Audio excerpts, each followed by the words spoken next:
Gente, um grande amigo meu, uma pessoa que eu admiro, né, que eu respeito, que eu amo, recentemente me disse que não iria votar no Lula por conta das questões de corrupção. Eu entendi, acho que muita coisa foi dita sobre o Lula e entendo, né, que as pessoas possam realmente acreditar em grandes coisas, em uma grande parte das coisas, e que assim, apesar do processo dele, né, ter sido completamente impróprio, no fim das contas, né, a pessoa vai pensar, ele é culpado assim mesmo. Essa não é a minha opinião, né, eu me baseio principalmente na ausência de provas concretas, né, todas as provas contra o Lula, no caso, elas ficaram meio que na esfera da circunstancialidade. Então, essa é a minha opinião, mas eu respeito tranquilo a opinião dele. Mas dito isso, assim, eu assumi que, que ele votaria nulo. Foi meu entendimento. Mas ele acabou me mandando aí um artigo de opinião de uma jornalista do Poder 360 chamada Paula Schmidt, titulado Por que eu voto em Bolsonaro? Aí assim, é claro, né, que eu não vou deixar de ler um conteúdo que ele acredita que vai ser válido para essa conversa, assim. Então eu decidi compartilhar com vocês um pouco do meu processo crítico aí de leitura. Vamos lá. Primeira coisa que eu acho importante é que é um artigo de opinião. Então, diferente de uma matéria, de um artigo jornalístico, né, um artigo de opinião é isso. Ele significa que é uma opinião de uma pessoa. Poderia ser você, poderia ser eu, ou mesmo o Roberto Justus. Aí você aproveita, né, e veja o meu react das declarações aí do Justus aqui no canal. Mas aqui é a opinião da Paula Schmidt. Sendo assim, a gente precisa, antes, né, de mais nada, saber quem é essa pessoa. Então, vamos lá, olhando os artigos, né, da Paula, né, uma vez ou outra ela traz pontos interessantes, né? Por exemplo, ela fala sobre regulamentação de lobby. Ela aponta que seria um erro e eu concordo, tá? Mas em geral a visão dela é bem alinhada com o bolsonarismo. O bolsonarismo mais raiz, assim. Por exemplo, né, nas questões da pandemia, ela se mostra assim, crítica ferrenha da vacina contra o Covid.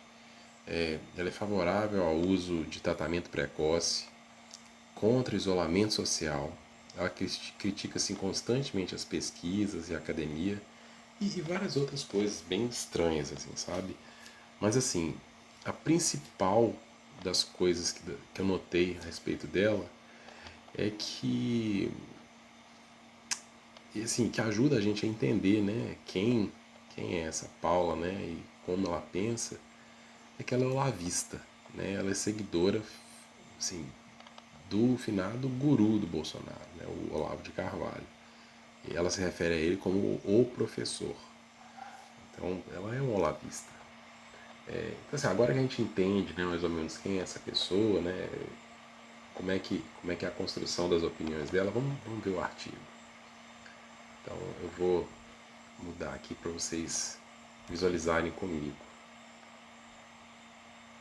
O artigo é esse aí, tá? Porque eu voto em Bolsonaro.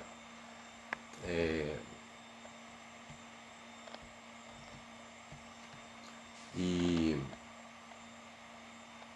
vou passando aqui o artigo e a gente vai comentando, tá? Então, a primeira coisa que ela fala é que, logo de cara, assim, né? Ela diz que se apresenta, né, como alguém de esquerda. Assim, o olavista de esquerda, para mim, é uma novidade, eu não conhecia. Mas, vamos ver, né, vamos ler os argumentos. Então, ela fala que, que eu sou de esquerda, mas, e é por isso que ela vai votar. As questões, para mim, sempre foram sagradas, são a distribuição de renda, reforma agrária, esgoto, acesso dos pobres à cidadania financeira, redução do poder e lucro dos megabancos, publicidade governamental. Ela explica, né, que é o uso de dinheiro público para comprar apoio da mídia, legalização da cannabis medicinal, fim da corrupção aparelhada e sistemática, levar água ao Nordeste, homicídios, distribuição de juros, diminuição de juros. Eu acho curioso isso aí ser de esquerda, mas tudo bem. Taxação de dividendos, né? Ela fala que todas essas questões melhoraram no governo do Bolsonaro. Esse é o começo, né? É a cara, o primeiro parágrafo do artigo. Vamos dar uma olhada, né, nesse, nesses pontos aqui, né? Vamos ver o que tem de interessante.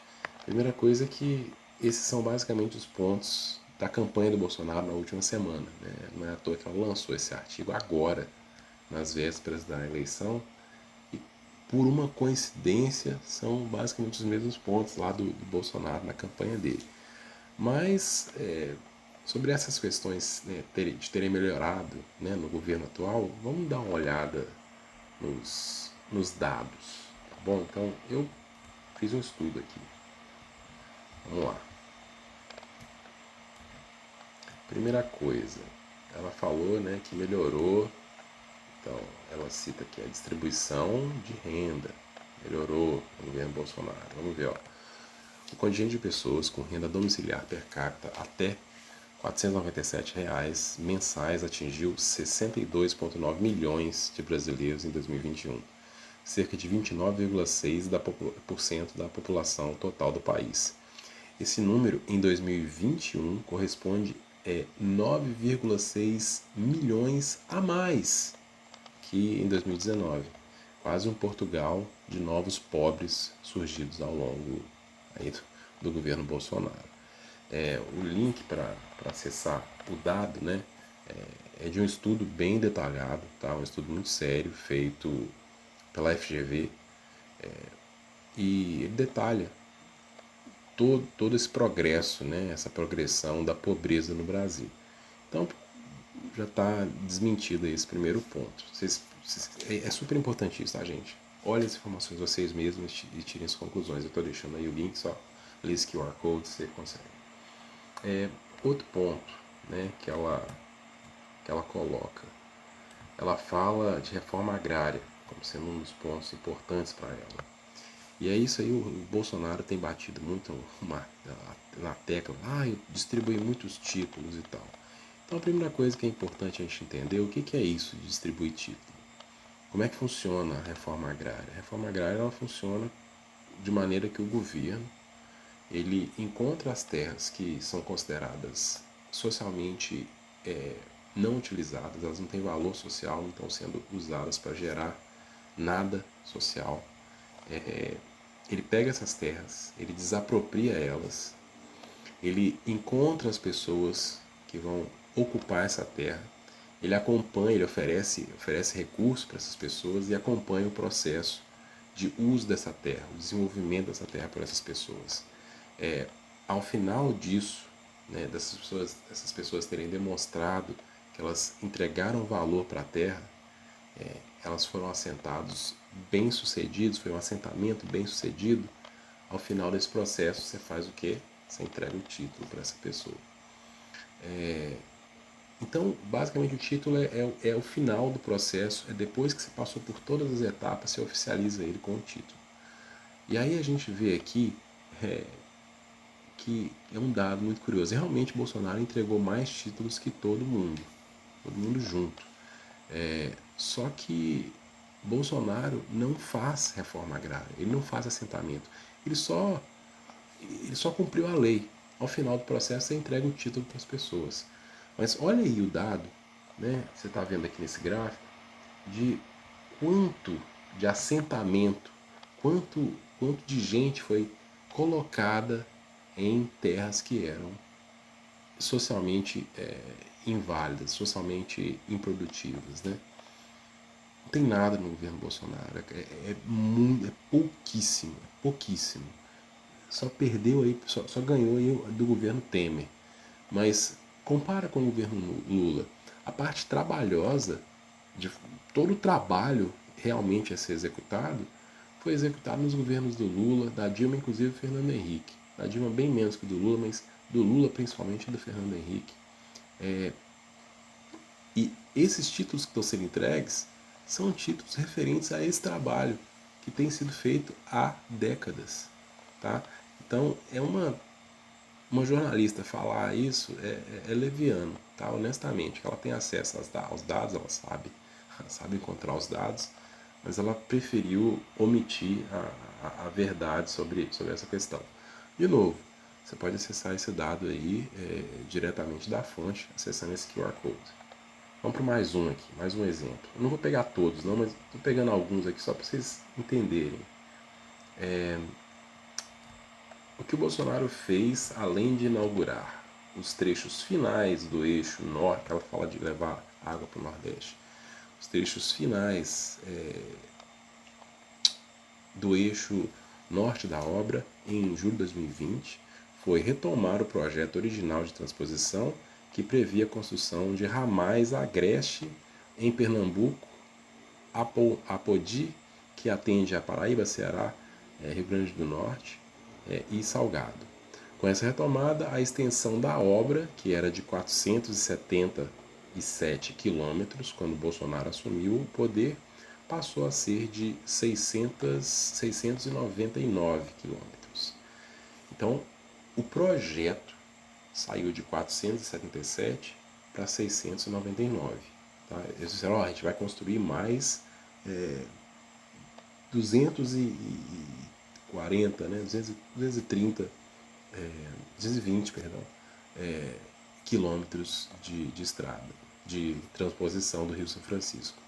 Só que até agora, apenas um dos ramais, que é o ramal Agreste, foi entregue pela administração atual. Então, o que o Bolsonaro fez foi basicamente fazer as inaugurações do que já tinha sido feito ao longo de anos, porque é uma obra gigantesca de transposição de São Francisco, e ele está tomando crédito para ele. Ele não fez praticamente nada, tá?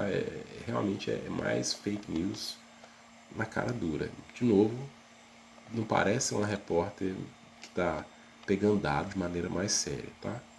Mas vamos continuar. Ela fala também sobre a publicidade.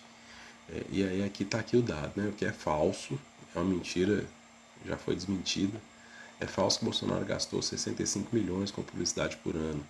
E aí, as letras miúdas aqui, ó, o governo Jair Bolsonaro gastou em publicidade mais do que 65 milhões por ano.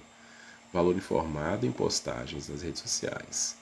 E aí o vídeo que traz essa desinformação alega que a despesa foi muito menor do que verificada quando Luiz Inácio Lula da Silva e Dilma Rousseff estavam no poder, o que também é falso. Tá? Segundo o TCU, o Bolsonaro gastou só em 2019, 1,14 bilhão de reais em propaganda, só em 2019. Tá? Imagina esse ano de eleição, quanto não foi.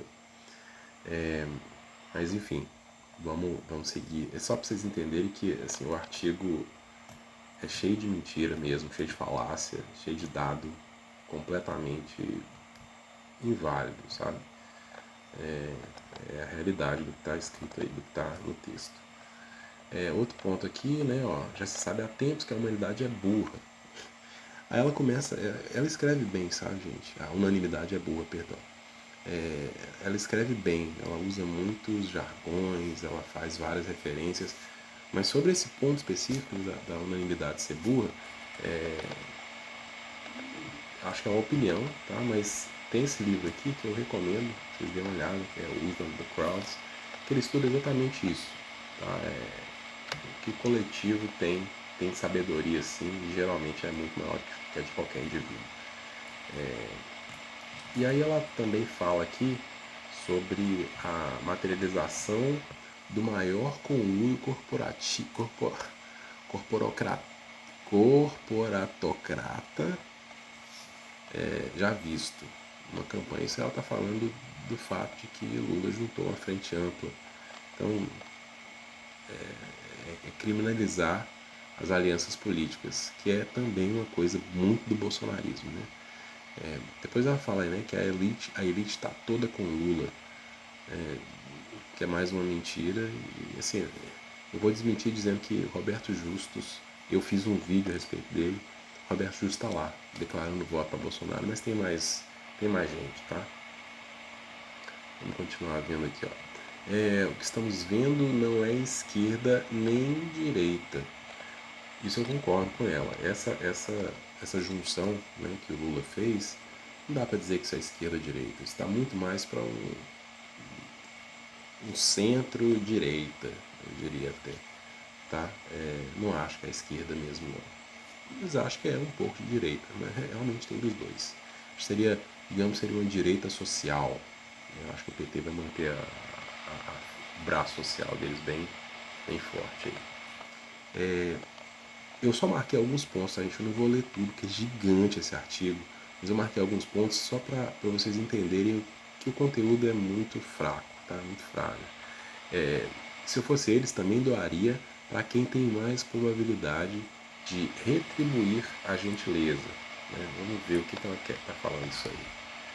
Mas ela está dizendo que o Lula recebeu doação aí pra caramba de empresários, né? Então, mas olha a manchete do próprio veículo dela, né? Rubens Ometo, da COSAN, é quem mais doou a campanhas em 2022. Bolsonaro recebeu 6,8 milhões dos 10 empresários que mais destinaram dinheiro até agora. O PT recebeu 3,7, é bastante dinheiro também. Mas assim, os empresários não estão com o Lula, né, como ela falou. Então é muito ruim, muito ruim. Esse artigo de opinião, para mim, é bem ruim. Não tem dado, não, é só falácia e retórica, que ela escreve muito bem mesmo. A implementação do Pix por si só já seria razão para Bolsonaro merecer o ódio dos banqueiros. Olha só, gente, esse aqui, duas coisas. Quem implementou o Pix foi o Banco Central. O projeto Pix ele começou lá no governo do Temer e ele foi entregue no governo Bolsonaro. No dia do lançamento do Pix, na semana do lançamento do Pix, o Bolsonaro foi pego de calças curtas e filmaram ele. E perguntaram, Bolsonaro e tal, você está satisfeito aí com o lançamento do Pix, vai ajudar as pessoas? O Bolsonaro falou assim, sim, um projeto lá sobre não sei o que, não sei o que. Aí a pessoa, não, é um projeto sobre bancos. Ah, não, isso eu não estou sabendo, não. Eu vou me informar, não sei disso. Então, assim, é um projeto que começou no governo Temer e o Banco Central continuou desenvolvendo o projeto à revelia do Bolsonaro. O Bolsonaro nem sabia, não tinha nem ideia. Então, Bolsonaro não fez. Ele está usando, lógico, né? O Pix eu acho muito legal, gosto muito do Pix. Acho que foi um projeto sensacional do Banco Central, replicando inclusive algo que já existia na China, muito legal. Mas a China é comunista, né? E aí o bolsonarismo, não sei como é que eles juntam essas duas coisas, mas vamos olhar só um pouquinho aqui a informação sobre o Pix, que, de novo, a jornalista aqui diz que é o fim dos bancos, né? Olha só, o Pix retirou, no ano passado, 1,5 bilhão em receita dos maiores bancos listados na B3. Esse é o dado que está aqui. Mesmo com esse impacto, as receitas com serviços dos quatro cresceram e atingiram 122 bilhão. Então, assim, gente, é curioso, né? Porque, pelo que você vê aí, então o Pix representa um pouquinho mais de 1% do lucro, né, que os bancos tiveram. Eles perderam 1%. Não parece que vai acabar com o banco, não. E aqui não está nem falando que, na verdade, o lucro dos bancos aumentou nesse período. Né? Ele chegou a 122 bilhões, mas ele era menor anteriormente. Então, mesmo com o Pix, eles tiveram mais lucro. Tá? Mas vamos ver um dado um pouquinho mais detalhado a respeito disso aí mesmo. Tá? Olha só, qual é o impacto do Pix sobre os grandes bancos? Tá? Vamos ver aqui o que o artigo nos fala. É falsa a ideia disseminada pelo presidente Bolsonaro de que os grandes bancos tiveram prejuízo com o surgimento do Pix. E dizem analistas da Infomoney, que é um pessoal que mexe com isso o dia inteiro. E aí o ponto que eu acho mais legal dessa parte aqui, ó, é que ela cita ali algumas coisas, fala que o Banco do Brasil perdeu 14% da receita.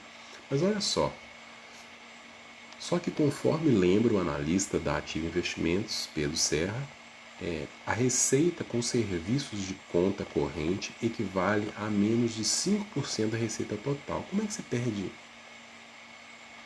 15% só com o Pix?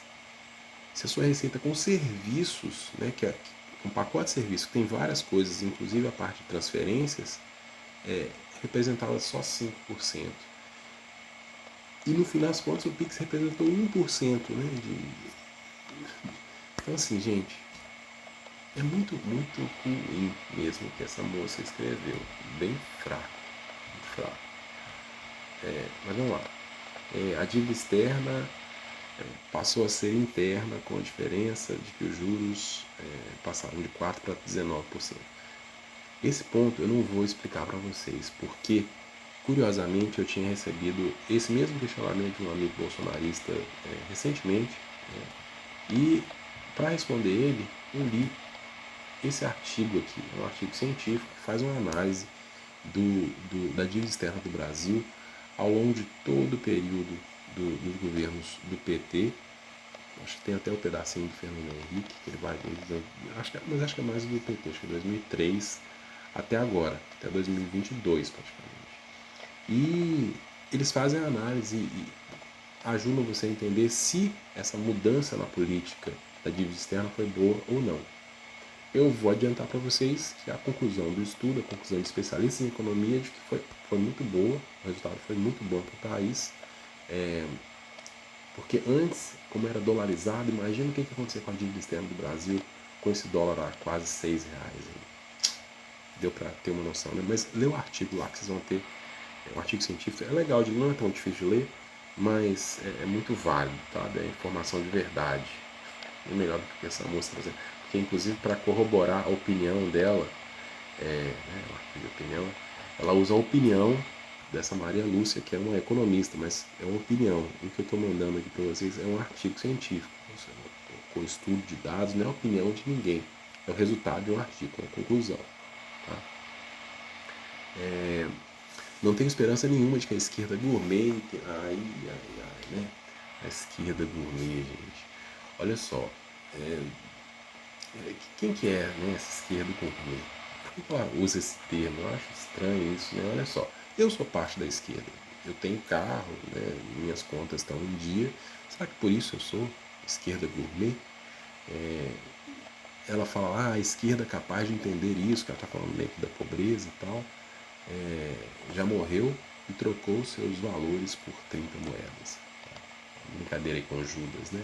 Ela é cheia de intertextualidade, faz muitas citações, referências, né? Escreve muito bem. Vou falar isso algumas vezes aqui, porque ela realmente escreve muito bem. Então, assim, isso aí não passa, né, a ideia aqui é só tentar desmoralizar, sabe, a esquerda. Isso aqui é um recurso argumentativo bem nojento, né? Eu digo isso porque me desrespeita, né? E desrespeita as pessoas que pensam diferente. É mais um traço assim forte do olavismo, né? Você desrespeita as pessoas que pensam diferente de você. Vamos lá. Como pobre, Zé carecia de culpa. Como macho, branco e hétero, Zé já nasce com ela. Aí, né, ela tá tentando inferir a ideia de meritocracia, né, sem falar diretamente. Como se todos tivessem as mesmas oportunidades, independente de cor, sexo, né, ou tamanho da conta bancária de seus pais. Essa conversa de identitarismo, né, ela é usada, né, frequentemente como um argumento, né, dos olavistas. O Olavo de Carvalho falava muito isso. Ela tenta dizer, basicamente o que ela tenta fazer é dizer que a esquerda quer dar para os negros, para os gays, para as mulheres, o dinheiro dos homens héteros e brancos. Né? E quanto mais eu leio, menos eu enxergo essa moça aí como sendo de esquerda. Viu? É curioso. Vamos ver o que mais que a gente tem aqui. Aí quando o maestro é mamon. Isso aqui é só mais um ponto, né? Escreve bem, usar mamon, né? A palavra aí do hebraico para se referir ao dinheiro, né? É uma pessoa muito culta mesmo. Para quem será que ela está escrevendo isso? Está impressionando muita gente. Parece até coisa de vacina que não previne contágio. Isso aqui é ela atacando vacina de novo, né? Como eu falei que ela tem outros artigos, e ela fala isso em outros artigos mesmo, como se fosse uma grande revelação, né? Como se ela estivesse fazendo aí o furo de reportagem do século.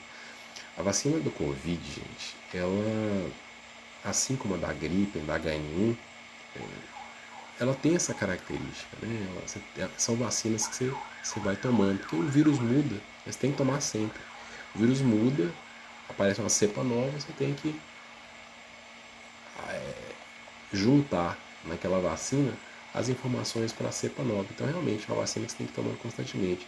Mas o engraçado que eu acho disso é que ela só fala isso da Covid. Por que ela não está reclamando da vacina da gripe? Por que ela não está reclamando da H1N1?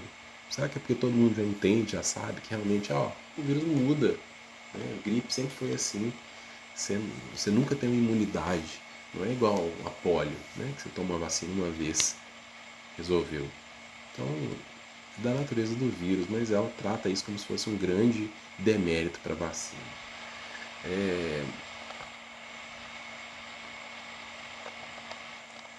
Que ela vai seguir, né, falando em uma porrada de coisa, fala da Monsanto, fala que na época do PT a fome era maior, várias coisas, né?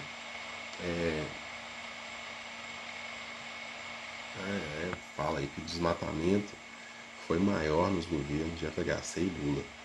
Isso é verdade. Realmente o desmatamento foi maior. Só que você tem que pensar, de novo, né, gente? Informação você consegue falar, mentir falando a verdade. O desmatamento foi maior, absolutamente foi maior. Por que ele foi maior? De quanto que ele vinha, né? Ele vinha lá de um período, né, onde o desmatamento era completamente desenfreado. E o governo do Lula, ele pegou duro, chegou em cima, prendeu muita gente, desmantelou a organização, diferente do que o governo está fazendo agora. Se você for olhar, ao invés de olhar os números de desmatamento, né, quanto foi desmatado, olha quanto que reduziu ao longo dos governos.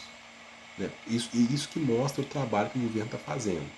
Né? Se o governo já pegou, se o Bolsonaro já pegou um desmatamento muito menor no governo, e todos os governos anteriores foram menores do que esse que ele está citando, ele pega um número bem pequeno, se ele não faz nada, se ele só mantém o que já existe, não vai aumentar. Mas se você for olhar o desmatamento no governo dele, aumentou, teve crescimento, não teve diminuição. Então assim, né, de novo, o artigo ele basicamente mente. Tá? Ele dá um fato que é verdade, mas ele não dá o contexto do fato. Então ele está mentindo. E aqui em cima ele está falando dos títulos, dos 400 mil títulos, né, que o Bolsonaro entregou e fica contando como se ele tivesse feito reforma agrária com isso. Aí esse pedaço aqui do texto é todo ela falando que ela é isenta. Basicamente ela mostra, não, porque eu assim, assado, eu não tenho papo preso com ninguém, falo com bolsonarista, e que eles não são corretos, isso, sobre isso, aqui. Então, aí aqui, basicamente ela falando assim, lê mais o que eu escrevo, tá? Linkando vários artigos dela, de outras coisas que ela já escreveu. Aqui ela tentando ficar dizentona de novo, falando que ela foi bloqueada tanto pelo Freixo quanto pelo Flávio Bolsonaro. Tenta comparar os dois. Mas isso é tudo é artifício, gente. A pessoa está tentando se colocar numa posição de isenta quando todo o resto do texto mostra que ela não é. Tá? Mas vamos continuar. Aí aqui não tem nada de muito útil, nada que eu tenha interesse nenhum, pelo menos, em comentar. Aí, né, vem de novo a crítica à quantidade de inimigos, né? A quantidade de pessoas, né? Ela fala de inimigos, por falar em inimigos. De variedade de gente, né, nessa candidatura do PT. Mas esse, na verdade, é um dos argumentos, dos maiores argumentos para você votar no Lula. é essa variedade.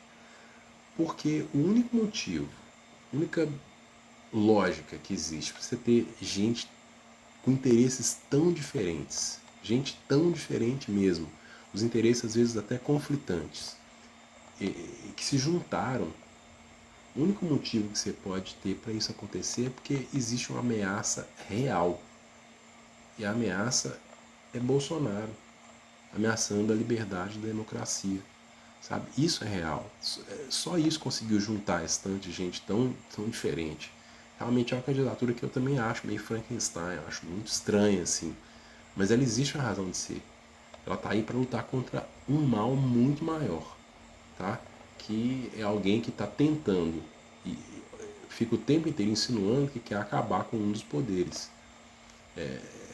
Essa menina, ela também cita, tem vários artigos sentando pau no judiciário, no STF, falando que o Alexandre de Moraes é isso, aquilo. O Alexandre de Moraes, que inclusive foi um cara que foi o Temer que colocou. Mas assim, ela realmente é uma bolsonarista de raiz, porque ela acredita piamente que você tem que acabar com o STF. E se você faz isso, a consequência direta é o Brasil virar a Venezuela, que você acaba com o judiciário e assume aí vira uma ditadura automática. Né? Então, essa moça não parece ser de esquerda, eu acho bem estranho, apesar dela falar que é. Agora, basicamente, diz que não vota em Lula, porque quando o Brasil estava com um dos maiores índices de mortes diárias do Covid no planeta, né, ele defendeu o passaporte de vacina para eventos, onde há risco de contaminação de outras pessoas. E aí, depois ela mente um pouco sobre os gastos do Bolsonaro com propaganda, como eu já mostrei lá em cima, né? Ela fica aí, né, replicando uma fake news que já foi desmentida, falando que ele não gastou, só gastou 65 milhões, e o Lula gastou não sei quanto, quando vocês já viram lá o dado real. E aí, para finalizar, né, tem essa aqui, ó, eu só voto em presidente que eu possa criticar. Olha só, gente, agora é minha vez de fazer esse com o exemplo dela e fazer aqui de novo uma merchan. Acessa o meu react do Justus, que lá tem uma explicação bem específica sobre essa questão da liberdade de imprensa e quais são as diferenças desse governo atual em relação ao restante, tá bom? Eu espero que tenha ajudado vocês a entender como o governo está se posicionando, o governo de verdade, e não olhando esse artigo aí que é cheio de falácia, cheio de mentira, mentira mesmo, desmentida. Os dados eu coloquei aqui. Eu não peguei todas as mentiras do artigo, porque o artigo é gigante, gente. Tive que ler todo, mas ele é gigante. E tem muita mentira, tem bem mais do que isso aí que eu coloquei. Teoria da conspiração e escambau A4. Mas espero que vocês tenham gostado. Até mais.